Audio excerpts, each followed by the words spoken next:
That is philosophy of Michael Martin. How critical thinking saves you from your own mind. Most people use the sentence, I believe, like small talk. I believe this. I believe that. I was raised to believe this. It just feels right to me. It sounds harmless. It sounds soft. It sounds personal. But philosopher Michael Martin treated belief as something much heavier. A serious contract with reality. Not a slogan, not a mood, not a cultural costume. A contract. A contract that quietly says, I am willing to stand behind this claim. I am willing to defend it with reasons. And I am willing to face the consequences if it is wrong. This is the standard he lived by. And this is the standard he wanted us to use. For every belief that shapes our lives. In this video, we are going to walk through his way of thinking. Slowly, clearly, step by step, in simple language, but with full depth. If you stay till the end, you will never hear the words, I believe, in the same way again. Section 1. What is a belief, really? Let's start with a basic question. What is a belief? For Martin, a belief is not just a private feeling inside your head. A belief is something that guides your choices, shapes your behavior, affects how you treat other people, and influences how you see the world. If you believe that people are dangerous, you act one way. If you believe that people are trustworthy, you act another way. If you believe that a God is watching you, you act one way. If you believe that no God exists, you act another way. Beliefs are not decorations. Beliefs are steering wheels. Because of that, belief is not cheap. Belief is not free. Belief has a cost. The cost is responsibility. If you say, this is how reality is, you are not just expressing a taste. Like, I like mango juice. You are stepping into a public space of reasons and evidence. You are saying, I am ready to show why this is true. I am ready to listen if I am wrong. I am ready to adjust if the facts do not support me. That is what it means to treat belief as a contract with reality. Section 2. Blind belief. Comfort without justification. Now, what happens when people want the comfort of belief without the work of justification? This is what Martin calls blind belief. Blind belief sounds like this. I accept this because it feels right. I accept this because my parents taught me. I accept this because my community expects it. I accept this because it gives me hope and comfort. And then it stops there. No questions, no checking, no testing, no responsibility. For Martin, this is not a small mistake. This is intellectual irresponsibility.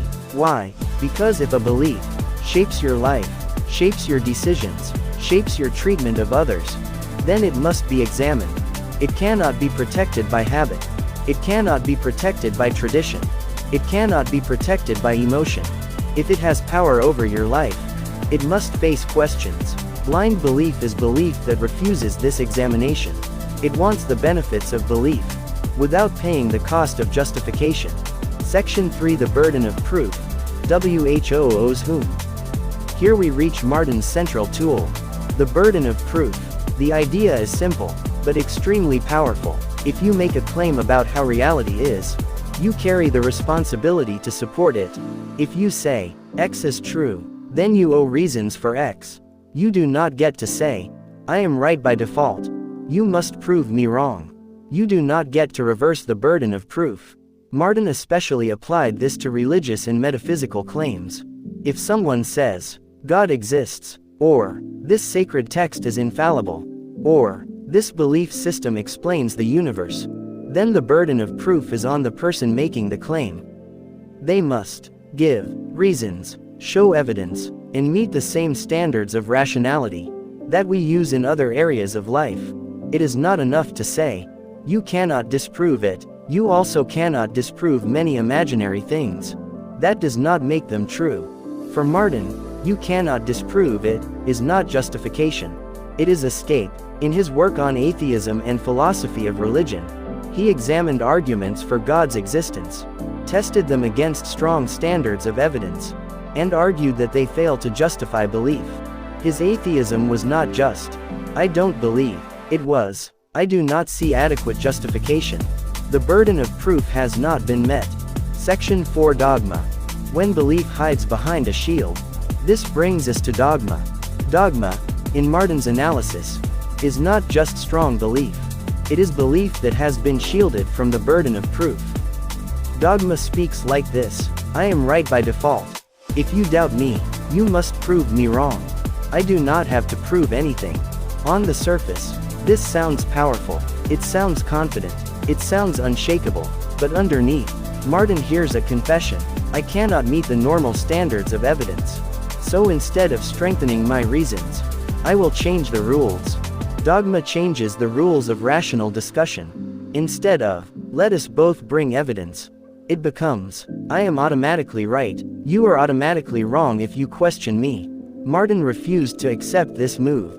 He believed that any belief that claims to explain the world, or guide human life, must face the same questions. What are the reasons? Are they logically valid? Are they based on reliable methods? Could we be mistaken? What would count as evidence against this belief? If a belief cannot answer these questions, Martin would say, it is not ready to rule a mind. Section 5: Sincerity versus Truth. A dangerous confusion. One of Martin's most important insights is about sincerity. Many people think, if I feel this deeply, if I am loyal to it, if I would die for it, then it must be true. They confuse sincerity with justification. Martin strongly rejected this. He would say, sincerity does not turn a claim into reality. Intensity does not turn a story into fact. Loyalty does not turn tradition into evidence. You can be deeply sincere and still be wrong. You can be emotionally committed and still be mistaken. History is full of people who were passionately wrong. For Martin, this confusion between sincerity and justification is one of the main ways dogma survives. Dogma feeds on emotion.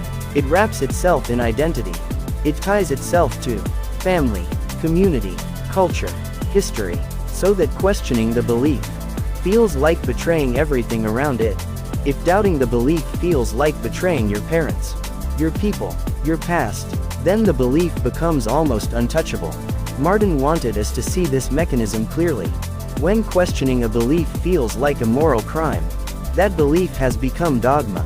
Section 6: Emotional blackmail and the role of critical thinking. Martin's view of critical thinking is sharp and simple. Critical thinking is the discipline of refusing to be blackmailed by your own emotions. You are allowed to love your community, respect your history, value your relationships, and still ask, is this belief actually true? Are the arguments any good? Would this convince someone who does not already agree? Critical thinking does not mean you stop caring. It means you stop letting fear and guilt decide what is true. Martin's standard is this: if a belief is true, it can survive questions. If it cannot survive questions, it is not ready to lead your life. He wanted people to have the courage to say, I care about my people, but I also care about truth. If this belief is true, it will stand. If it is not, I need to know. Section 7: The problem of vague beliefs. Another key point in Martin's approach is clarity. He noticed that many dogmatic beliefs survive not because they are strong, but because they are vague. They use big words, loose concepts, poetic language that feels deep, but avoids precise definition. If a belief cannot be clearly stated, it cannot be clearly tested.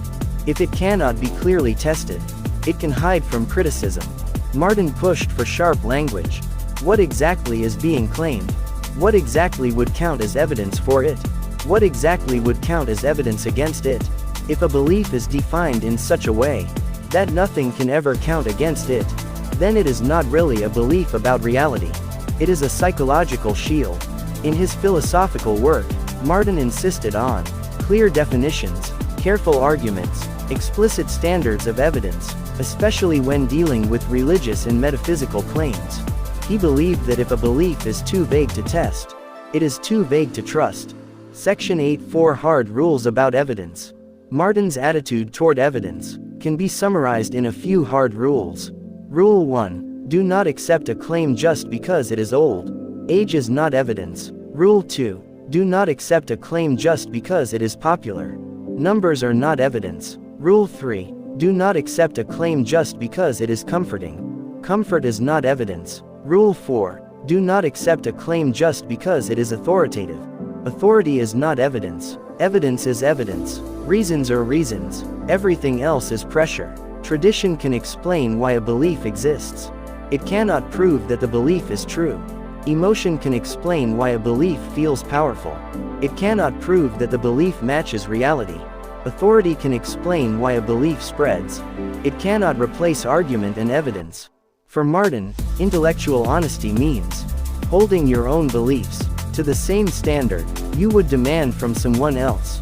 If you would not accept weak arguments from a stranger, you should not accept weak arguments from your own tradition, your own group, or your own past self. Section 9. The cost of untested belief. Martin understood that this is uncomfortable. It is easier to live inside ready-made answers. It is easier to repeat than to reflect. It is easier to defend than to investigate. But he believed that a life built on untested beliefs is a fragile life. Why fragile?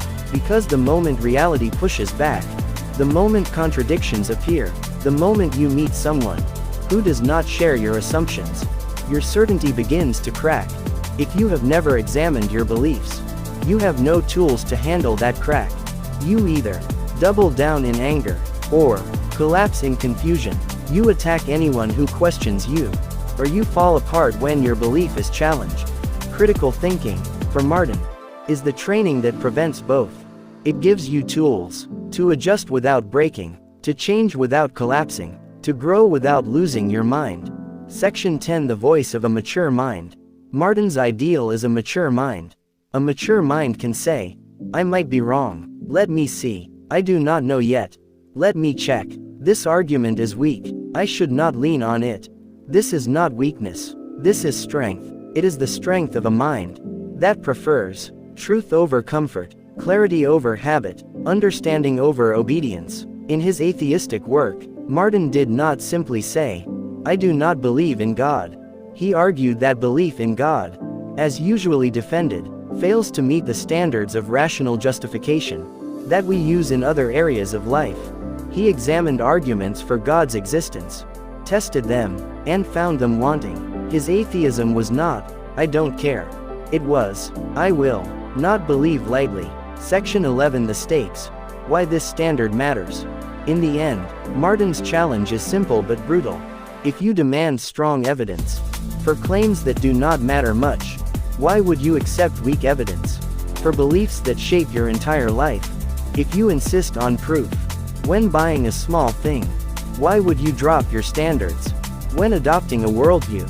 If you check reviews before buying a phone, why would you not check reasons before building your identity, your ethics, your meaning on a belief? Martin calls you to reverse the usual pattern. Be most careful where the stakes are highest. Be most critical where the belief is deepest. Be most honest where the pressure to conform is strongest. Section 12. Breaking blind belief. Disarming dogma. So how is blind belief broken? Not by shouting, not by mocking, not by humiliating people. It is broken by quietly, relentlessly asking, what are the reasons? Are they enough? What would count as evidence against this? Am I willing to change if the evidence goes the other way? And how does dogma lose its power? Dogma loses its power when you decide that no belief, no matter how old, how popular, or how sacred it feels, is exempt from the question, why should I believe this? This is Martin's philosophy. No automatic exemptions, no sacred shortcuts, no belief above examination. Section 13. Your contract with reality. So now the question comes back to you. Every time you say, I believe this, ask yourself, am I treating this as a serious contract with reality, or just as a comfortable story?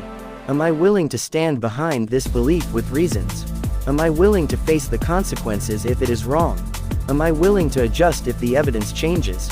If the answer is yes, then you are living in the Michael Martin's philosophy. Careful, honest, responsible belief.